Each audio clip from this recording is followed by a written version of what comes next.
The Jersey Devil, Bigfoot, Richard Nixon. The existence of these elusive creatures has been the topic of debate for over 2,000 years. However, none is more controversial, more well-known, than the legend of Alfred University's very own Crowman. My name is Dr. Dick Durango, PhD. I am a cryptid specialist at Alfred University. More importantly, I am the founding and sole member of the Alfred University Crowman fan club. My name is Mark Candelas, and I am studying different ornithologies. I'm looking at different types of birds in the area, along with the environmental impact that they have on such an area. Crowman. Who is he? Now that is an important question. Crowman is half man, half crow, or half crow, half man. And he is specific to Alfred University, the region. You ask yourself, you go to Antarctica, why aren't there any crows in Antarctica, but there are crows in Alfred? Well, I think that can be answered by saying, where is there a crowman? There's not a crowman in Antarctica, but there is a crowman in Alfred University, and that's what we've got going on right now.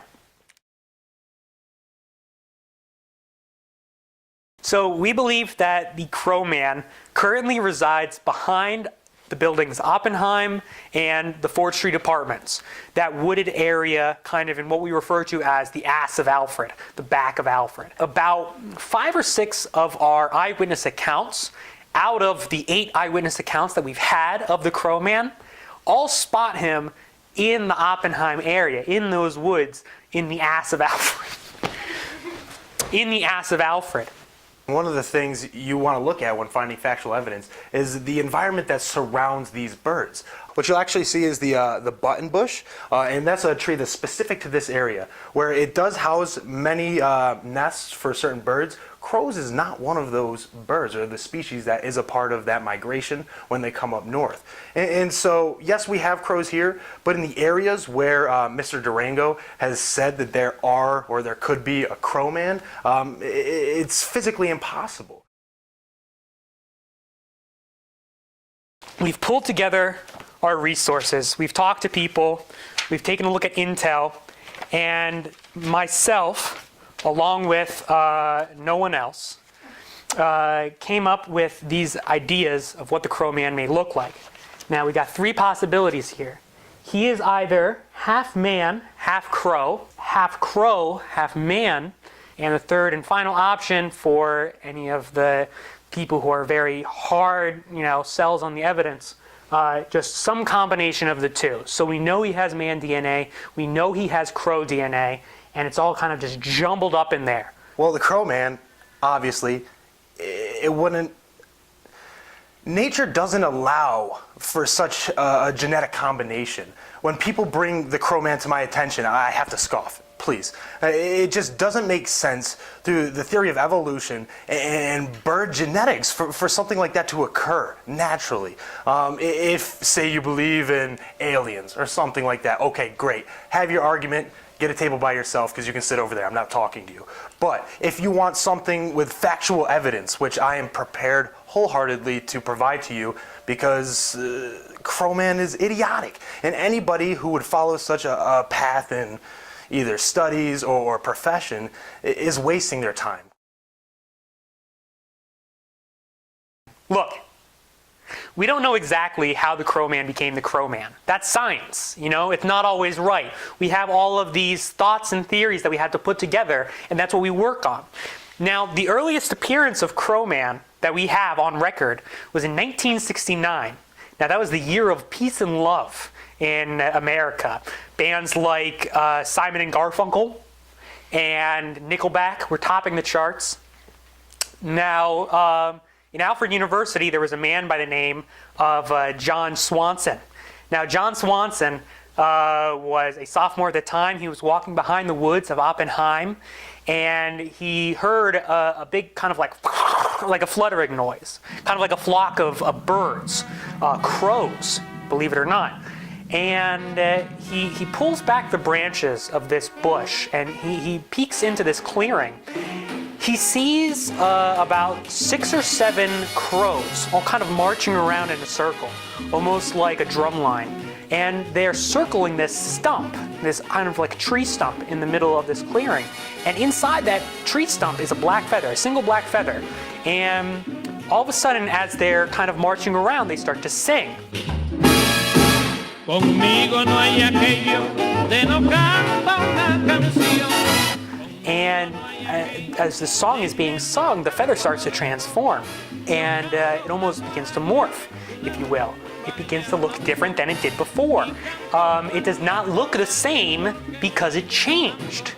The feather starts to kind of wobble and wibble and squibble and squabble, and all of a sudden, you have what I can only imagine is the Crowman. You get it? Now, granted, this John character was on a combination of peyote, LSD, and ecstasy all at the same time. The doctors found his body several hours after this incident. What he had was actually a tape recorder.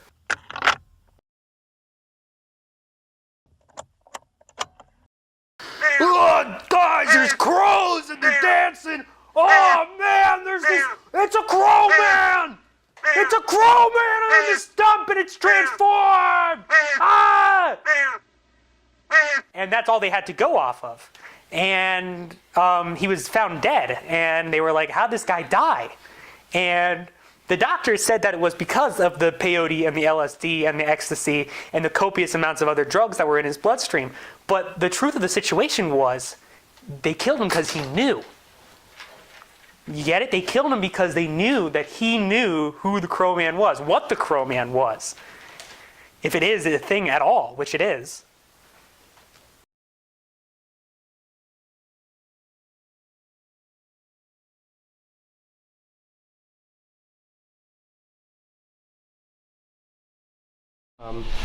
No. I have no idea what that is. No, not once. What the f? No? No? Crow? Man? No. I don't know what this is. Who the hell's the Alfred University Crowman? Please leave me alone. The more and more people I talk to, the more people say that they don't know about the Crowman. They don't know that there is a Crowman. And that just goes to show the amount of terror that he's inflicted in people. He's inflicted this fear into the residents of Alfred University. And he doesn't do it by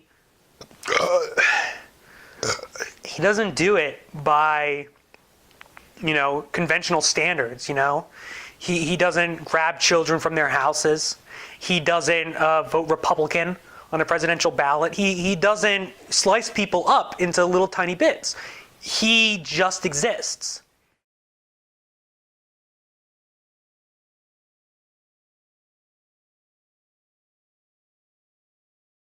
The Crowman doesn't really do anything. The Crowman doesn't hurt you, he doesn't harm you, he doesn't go out of his way to make you feel uncomfortable, but he just does. All right? He's weird. He looks different than you and me. He just kind of hangs out there and you're like, ugh, get out of here. You know what I mean? I'm not one to ask for the government's involvement, to ask for, the federal government's involvement. I'm a Republican. That's what I stand for. That's what I vote for. But to know that they're not doing anything about this Crowman, to know that this Crowman is just living and they're not taking care of it, he's not hurting anyone yet, but what if he does? He's shown no evidence in the very little evidence that we have to give anyone the idea that he would ever hurt anybody. But I know, and the people of Alfred know, he's a f***ing maniac.